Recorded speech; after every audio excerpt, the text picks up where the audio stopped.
ngaseSouth Africa. Takauya kuti tikubatsire kuzvekesa nezvakaitika muchechi. Sabuya kubana silincedise ngokufaka sobala konke okwenzakalayo esibandeni. Ngamanga muchikunzwa zvingotaurika. Konke lokho benikuzwa kukhulunywa nje endaweni ezihlukeneyo. Kuti munyatsoziva kuti zvakafamba sei. Ukuze nibe nolwazi ukuba kwahamba njani. Uye kuti imi mochinamatawo sei. Ukuze nani nikwazi ukuba singathandaza kanjani. Saka nguva ino ndichapamukana kuna General Secretary the African Apostolic Church pasi rose. Lesi sikhathi ngizawunikeza ithuba kuGeneral Secretary wenkonzo yonke emhlaba jikelele. Bishop Richard Juru. UBishop Richard Juru kuti vativerengere kuba asibalele okwenzakalayo kwakhona. Kudai Jehova. Kudai Jehova. Afrika yenu. Afrika yenu. The African Apostolic Church, the Apostle of Africa, 21 May 2023. Chiziriko kwa Apostle of Africa pasi rose. Isaziso kubaapostoli baAfrika mhlaba jikelele. Pamsana pechimilo checheche nezvakabula kumusangano wevatungamiri. Ngaphezu kwesimo sebandla kuphuma kwaloko kwaphuma emhlanganweni wabakhokheli. Noluntu rwakatumwa Board of Trustees.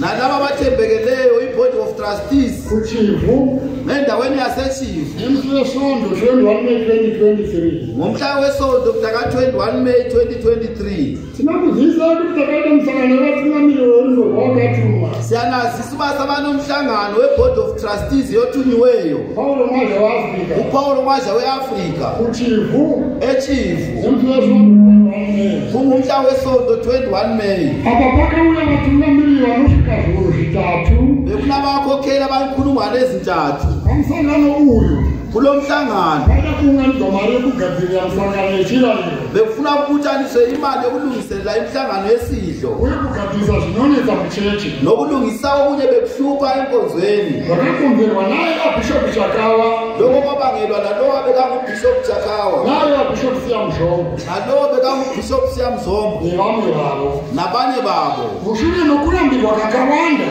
ngemva kokuyalelwa okuningi kuti vasaite misangano muchivande kuba bengayenzi imihlangano endaweni ezifihlakeleyo vachikanganisa bhishopu AK Mwaza bengobaxabanisa uBishop AK Mwaza ivo vakaramba vachikurira mberi vachironga zvinokanganisa chechi bona bayala beqhubekela phambili. chinhu chakazonyanya kukanganisa vatendi Into eyane yaphambanisa amakholwa kakhulu ndisakaita kumaprovinsi avo into abayenzayo kwiprovinsi bebekhokhelela zona vachipa vatendi mutemo wokuti kubva iye zvino benikeza amakholwa umthetho ukuba kusukisela manje pose panonamata panofanira kuverenga tsamba yemusokeni February 2020 endaweni zonke lapho kuthandazwa khona kumele kubalwe incwadi yomhla ka-28 February 2020 vasati pavarenga mutemo yeneguru kungakabalwa nemithetho elishumi vachibvunzwa nevatendi kuti vakangozwana kupi bebuzwa namakholwa uba bebekuthathaphi vakati vakabviwa nabhishopu AK Mwaza bathi bona bakunikezwa noBishop AK Mwaza izvo kuverenga tsamba iyi lokho kokubala incwadi leyo vatendi veharare wesi kunokwanitungamirirwa nabhishopu Siyamzombo amakholwa eHarare West lapho bekhukelwa noSiyamzombe nevechitungidza kwatungamirirwa naye vebhishopu Chakawa nabasayitungwiza lapho bekhokhelwa nonowaBishop Chakawa vakazviramba vachiti babuyana besithi maitiro edu muchechi ndokuti izenzo zethu zakumandulo esontweni ezokuba kana pane chachinja makukhona into etshintshileyo tinoziswa nageneral secretary bishop Richard Juru siyaziswa noGeneral Secretary uBishop Juru nachairman bishop Tafa nochairman uBishop Tafa kwezvizvava zvipi lokhu senikuthatha kuphi hatizvitendi asikholelwa kukho kozotiwa kuzangama kubhoyera kusuka kuthi ezangana endaweni yaseBhowera bishop AK Mwaza akabva vafundisi navatendi pamugumano so 13 May uBishop AK watshela amakholwa bekasemdibanweni mhla ka-13 May kuti chechi dzavanhatu kubana amabandla asemathathu izvakaita kuti vanetsane nevafundisi vaivapo wayenza ubana behluphane nabafundisi bebekhona chimwe zvechinhu chakakanganisa vatendi muchechi rose ndicho maparidziro akaita Chakawa naSiyamzombo enye into yapambanisa amakholwa isonto yonke ishumayelo beyishumayelwa nguChakawa noSiyamzombe kusore rakaita pamba pamufundisi Matenga kugombe kubhoyera kule nhlani yenza kumfundisi Matenga ngasegombe eBhowera musi wa 20 May 2023 ngomhla ka-20 May 2023 Siyamzombo achiparidza. Usiyamzombo eshumayela. Akaudza vatendi kuti Bishop Ekema ndiye akapiwa chechi nomutuma.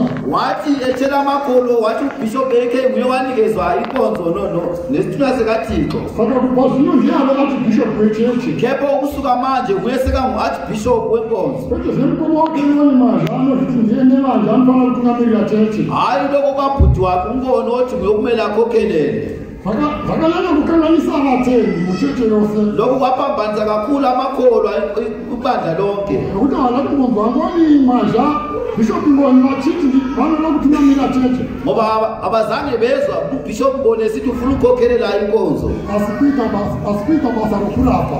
Onoka wathi yena ufuna ukwenza nje umsebenzi wokwelapha. Chakawanda paridza waipapa achithi. Uchakawa washumayela kuleyo ndawo esithi. Chimeya Bishop Ngoni ndiye mbobobo. Lento ngakaBishop Ngoni lekanayo yokhexezisa nayo. Ukuthi ayifanele kushandisa Bishop Ngoni kwelapha. Ngoba akumelanga kusetshenziswe kufakwa phezu kwamakhanda wabantu. Kana kuwabaya nayo. Okanye kubahlaba nayo. Ukuthi angiwathuleka muno mdafike lapho futhi. Ngoba yona indlela esenza ngayo kwelibandla labapostoli. Hayi bashitokoza wakadzinayo. Yabe hexezisa abafazi ngale ntonga yakhe. Chikazi sotakaweza kuwatendi ngechokuthi. Into yahlupha amakholwa ngeyokuba Shimo yawo ingavakaipiwa uye ikakomborerwa nemuthumo. le nduku yakhe wayinika yasikelelwa nesithunywa sekathini sekaNkulunkulu. Ingazoita nomubobo sei. Ingaba njani yokhexezisa abafazi? Vatendi vose vanoziva kuti muthumo Paul mazhe waAfrica. Amakholwa wonke ayakwazi ukuthi isithunywa sekaThixo Paul mazhe waAfrika Vanoteurira vane muterera. uyathandazela laba abaswela imbeleko Vasingabereki. nalaba abazala abantwana besifa. Vakaturika thimo yake pamusoro. Efake induku yakhe phezulu lekhandeni labo. Saka vatendi vakati. Amakholwa wasuka athi Vakavanoda kuti kuita uku mubobo here. Uchakawa uyatsho ukuthi lokho kwenza kwesithunywa sekaThixo ukhexezisa abafazi na.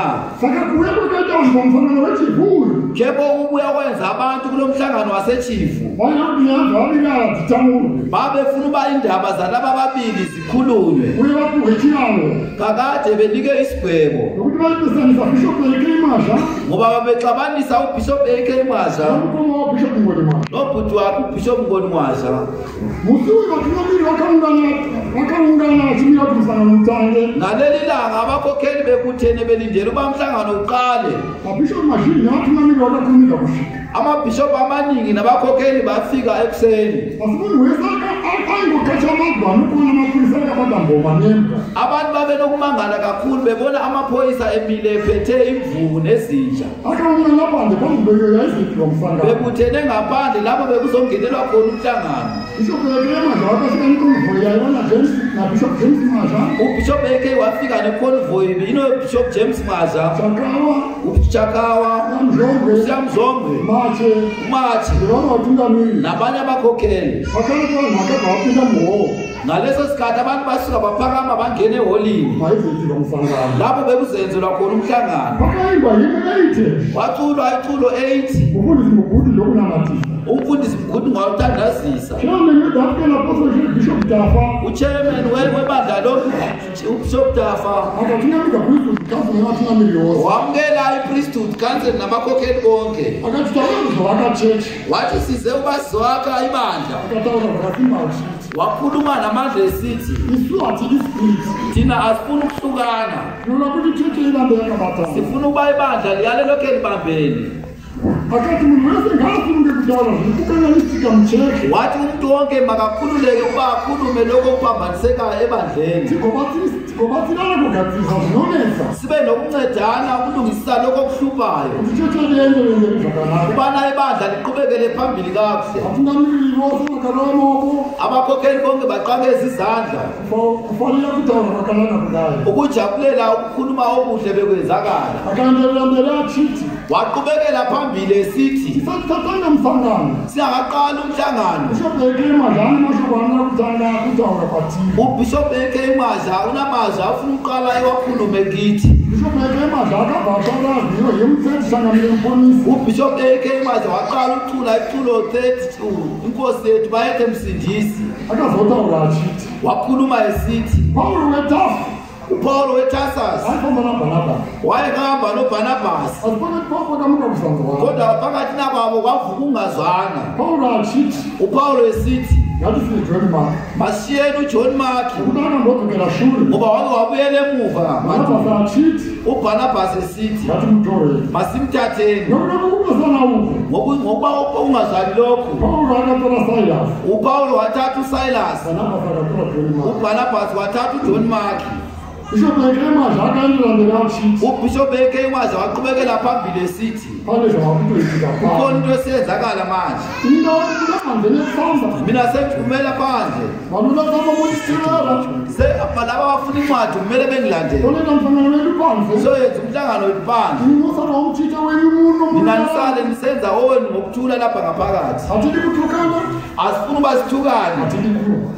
asifuna ukulwa akeka makathi omunye wasuka wathi ingabona akamboramba tsamba kepha akekho wayala incwadi yini manje akalobe Bishop Ekema akathola shamu zakhe uBishop Ekema wathatha izihlangu zakhe utapule phansi uba aphume phandle Bishop Tafa uchairman uBishop Tafa akaza kumdzira waza ukuba amnqande akabuda kodwa yena waphuma achitelelwa na Bishop James Masha elandelelwa noBishop James Masha uchakawa siyamzongwe usimache nodlovu lokhokhele Botswana nabanye abafundisi abakhokheli abaphuma phandle bebe-16 lento yamangaza ukuhlangano kakhulu kubana endaweni yokuba kukhulunywe lokho okuhluphayo ebandleni ngokulungisisa yena ekusesihlukene uyayenza yini sebephumile umhlangano waqhubekela phambili abakhokheli abasalayo phakathi abathi uBishop Elimaza wepriesthood uBishop Itafa uchairman uBishop Arajuru ugeneral secretary uBishop Eseta uvice chairman weMidland South uBishop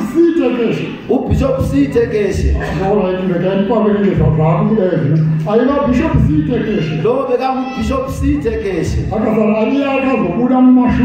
yena wazophuma emva akazobuda sakapa nzimbo yake Bishop Emanikale Bishop Mtutulwa endaweni yakhe Bishop Mtazvinga uBishop Mtazvinga uMasonary Central Bishop Elmukumba uBishop Elmukumba ufinance chairman uManikale North Bishop Elmara Chiwome uBishop Elmara Chiwome board member ilungelo leboard Harare South Bishop Kirisike uBishop Kirisike Mashingo South lo waseMashingo South Bishop Tim Fute uBishop Tim Fute Mashingo East lo waseMashingo East Bishop Danda Jena uBishop Danda Jena uMashonaland West aya Bishop Shipoko uMashonaland South lo bekaMbishop weMashonaland South akambosala akazobuda wake wasala naye kodwa waphuma kodwa kwambo yake Bishop Chari endaweni yakhe lo sekuBishop Chari uBishop Zananda weMidland North Bishop F Mbano uBishop F Mbano weMathebeleland Bishop J Juru uBishop J Juru Mondoro waseMondoro Bishop G Jawangwe uBishop G Jawangwe Harare North Bishop Ndini uBishop Ndini Botswana Bishop P Juru uBishop P Juru Mrewa Mtoko waseMrewa Mtoko Bishop Zimtambila uBishop Zimtambila Marondera Wetza akala chairman mufindi Bishop Tasvinga lo bekaMbishop chairman womhlangano wale meeting uBishop Tasvinga lo Mashonaland Central wakatanga kuphiwa ukuthi ngathungameli wakanga bafara waqala ukunikeza isikhathi sokuba inkokheli bezisele wathawule nomuntu wawubone zakanga zayitika bebe nokukhuluma mayelana ngalokho bekwenzakele mabishop nabo akatanga kujawula nemuone umuntu wokuthi amabishop waqala ukukhuluma esithi babuda laba baphumileyo laba barasika bathipha badziliswe mntu wa NSPO manje balahlekile besuka imfundiso wesithunywa sikaNkulunkulu Paul ngwazi waAfrika. Abantu bakhulumelana besithi ukuba sihlukane enkozeni obandleni asikufuni. Leli bandla lecaka sekaThixo uPaul ngwazi waAfrika. Uye lo esimlandelayo. Umhlangano abantu bavumelana ukuthi asikwazi ukuthandaza ngendaba yokubana kwaloko kwenzakeleyo. Siyaqhubekela phambili sithandaza. Asifuna abantu abathetha into ezimbi ngaphezu kwepriest council. Into esingayifuniyo yabantu abaxabanisa abantwana besithunywa. Ngoba thina asifuni ukuhlukana. Kepha usuka manje asifuni isplit. Kulo mhlangano kwavunyelwana ukuthi thina asifuni ukubambana. Ngokunjalo siyakholelwa sonke kusithunywa sikaNkulunkulu Paul ngwazi waAfrika. Nguye lo wanikezayo kade uyokhokhelayo ongaphezulu kwabonke. Sakholwa akade silandela yena uPaul ngwazi waAfrika. Amabishop kwi-province kumele nifake into zonke kwi-board. Nayo i-board isifake phambili ukufika kwisithunywa sikaNkulunkulu Paul ngwazi waAfrika. Ibandla alikhokhelelwa nabantu abangafuni ukuzwa nabanye. Amakholwa ningasebenzisa i-social media ngendlela engasiyo. Okufanisana ngokukhuluma into ezimbi, ukuthuka, akade ukunikeza amazwi okubana abantu bexabane, ukusuka minene labantu babathakatha. Ngoba umthetho we-cyber security awuvumeli lokho. Ngokunjalo kunobungozi obukhulu.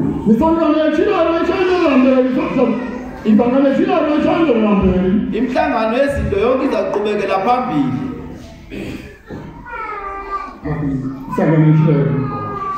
Afrika yethu. Misangano yechirayiro. Kwimhlangano yezinto. Misangano yakale Europe pa Eastern Church rose. Imhlangano sasihlalele phansi ngesikhathi se-Easter ibandla lonke jikelele. Wakaitwa wokutanga takatoita. Umhlangano wokuqala esasiplanile sowenzakala. Kumaungwa. Nasendaweni eMaungwa. Pakaita vanhu vangarika 25,000. Kwafika kwaza abantu abadlula i-25,000.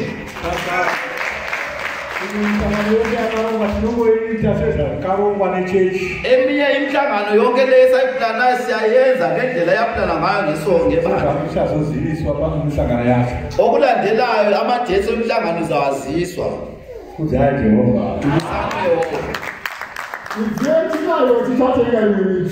Konke lokho besikusebenzisa okwesidlo sizawuthenga obutsha. Afrika yethu nje yakatothengwa. Konke lokho esikusetshenziswayo sesakuthenga. Akathengiswa Mongwa konke lokho sokwenzakala. Ngesikhathi uthengela uBishop ekhe imaja imoto. Sesithenga imoto basibale isinto. Kwi-province akekho uBishop onemvumelo yokuba axoshe umuntu ebandleni. Onokanye ukumisa ukuthandaza ongaziwayo ongenayo imvumelo ye-board of trustees. Iyo lezo faka phambili ufika kwisithunywa sikaThixo uPaul ngwazi waAfrika. Izaziso ezazikhona ngalelo langa Bishop Siyamzongwe. Iharare Westlake ikhokhelelwa nalobe kaBishop Siyamzongwe. Nabakhulumile na Bishop Shome. Sikhokhelelwa no Bishop Shome. Isithubiza ikhulumile na Bishop Chakawa. Isithubiza ikhokhelelwa nalobe kaBishop Chakawa. Nabakhulumile na Bishop General Secretary. Sikhokhelelwa no Bishop General Secretary.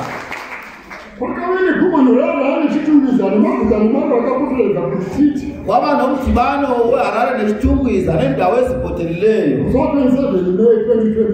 Umhla ka-27 May 2023. Afrika yedu ilakatoitwa pakaungana vanhu vanoita 10,000. Lo mkutano wayenziwa kwabantu abafika ku-10,000. Matabeleland province yonke okuthumela Bishop Mbano. Matabeleland province yonke sikhokhelwa noBishop Mbano. Botswana yonke okuthumela Bishop Ndini. neBotswana yonke sikhokhelwa noBishop Ndini. South Africa yonke okuthumela Bishop Ndela na Bishop Mshoko. South Africa sikhokhelwa noBishop Ndela noBishop Mshoko. Izinto zitiko zakaina mthapulendo hambe 2023. Lokhu kwenzakalayo mhla ka-21 May 2023 ngaseChief. Afrika yedu. Mabishop ayemuno asabatha nabo. Namanye amabishop bekabamba abalahlekileyo asabambi nawo. Mabishop emuno South Africa nodzokola ndiBishop Ndela. Seniphindela kakade amabishop walapha eSouth Africa nguBishop Ndela Bishop Mshoko. noBishop Mshoko. Laba abanye bekamabishop bengasuke beniqambela amanga. Kungakanjelwa amandla ngoba bengekho.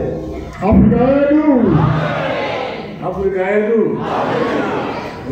Bishop Masimba Mwaja Kakade uBishop Masimba Mwaja sinaye.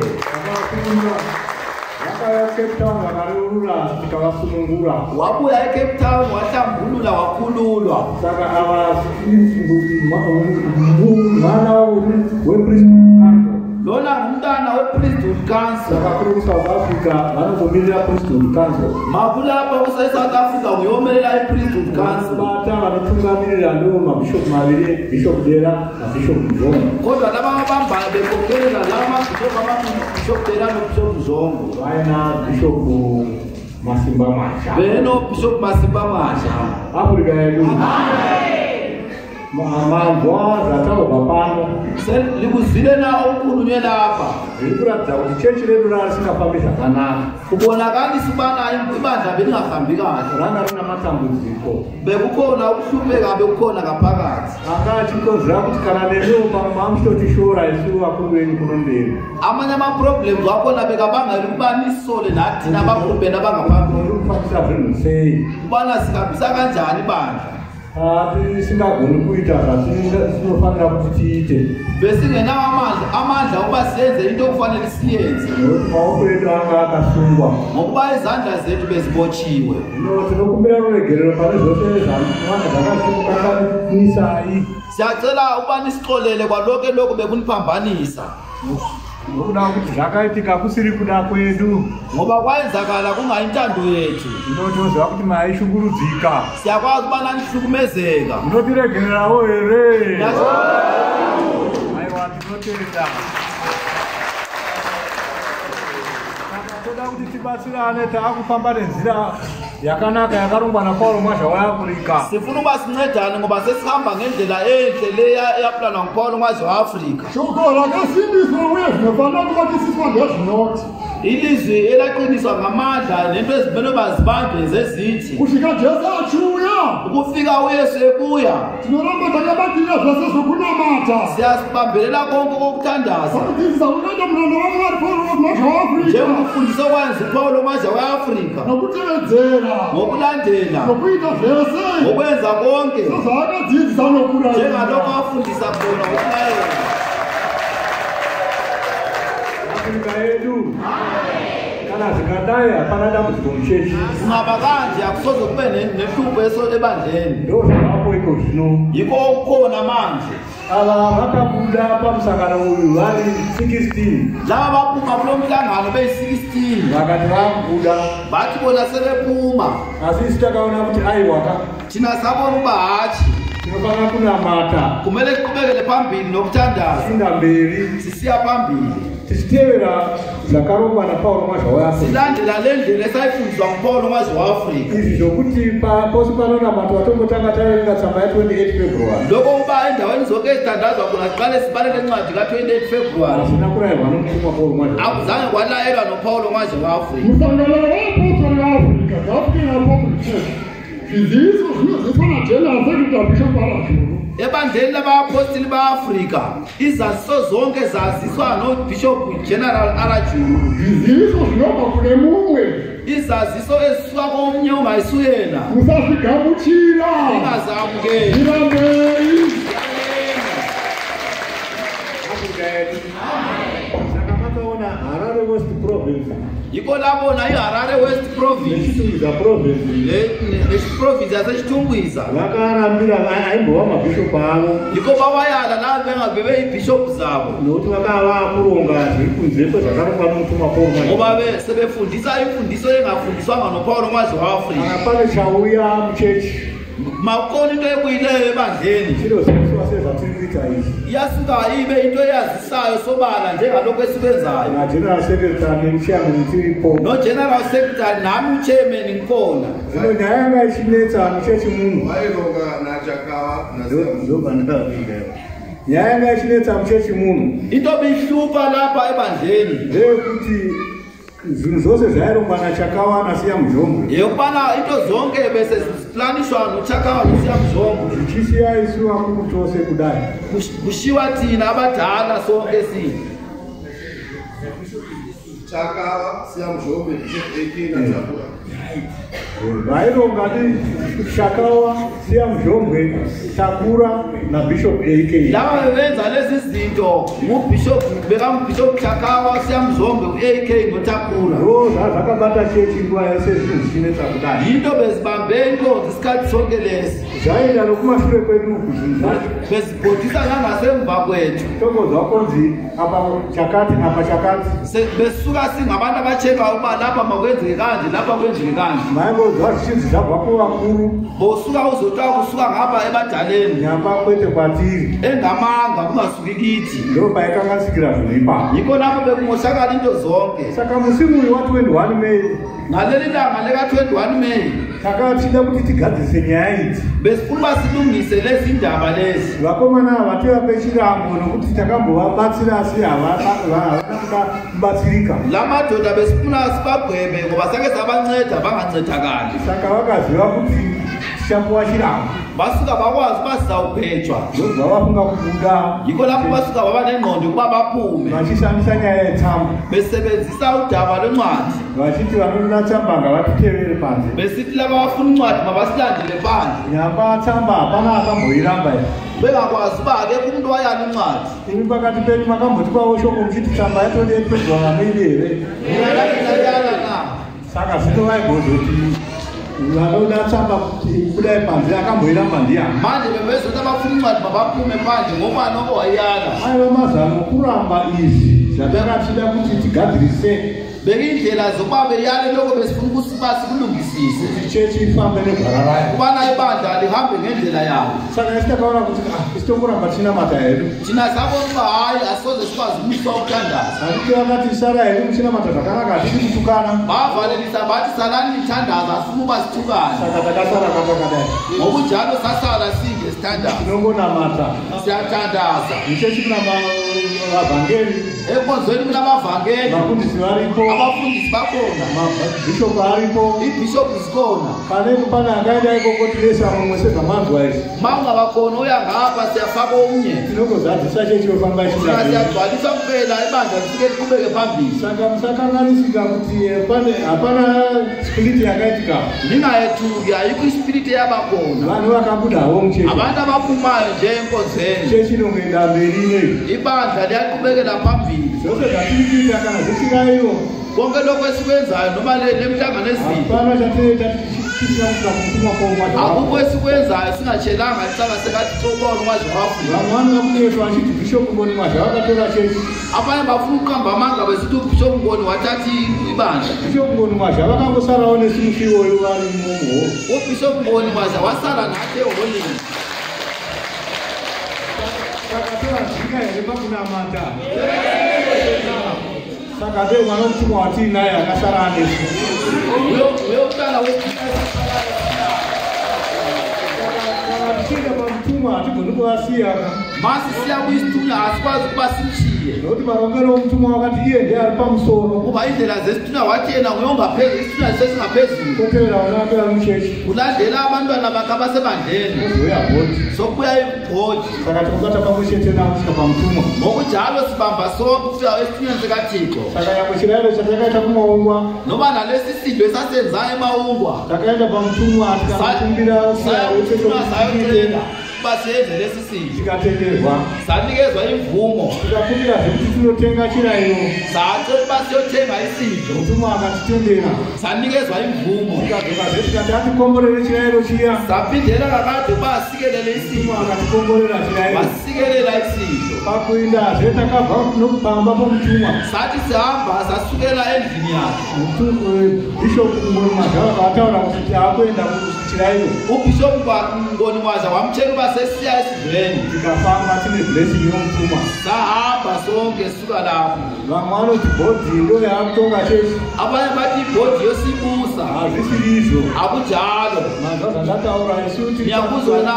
kwepriesthood nomtumwa orumazvawafu. Thina singaphansi kwepriesthood nesithunywa sikaThixo orumazwafu. Hatina chebisi. Asinako okwethu thina. Saka musanyekedzwa navanhu. Yebo ningacandeli amanga nabantu. Ndo zvakati tikuzivise kuti aiwa namatai makasununguka. Yiko